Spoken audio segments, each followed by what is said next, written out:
बड़ खुशी कथा माँ कालींकर पूजा चलती माँ काली सबुठार शक्तिशाली आउ ये जो भूमिका आगू जो परिवर्तन आसर भूमिका बहुत अधिका तेणु मुझे जाइली भद्रक जाइली माँ काली दर्शन करी एटी भी जाऊँगी ना भुवनेश्वर ये माँ को दर्शन कली बहुत खुशी लगे आनंद लगे ये बहुत जाकजमर हो देखी बहुत खुशी लगे तो भुवनेश्वर फेरुची जगतसिंहपुर फेरुली माँ का दर्शन कली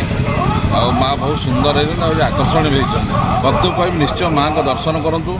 जी माँ का दर्शन कर रोग दुख कष्ट दूर हो माँ काली प्रत्यक्ष अच्छा भक्तिर श्रद्धार सहित आम डाकवा से आम सब रोग दुख कष्ट दूर करेंगे। बाबा माने आपण तरफ कौन आशीर्वाद रो अंचल मुझे कथा कहि माँ काली को प्रार्थना करी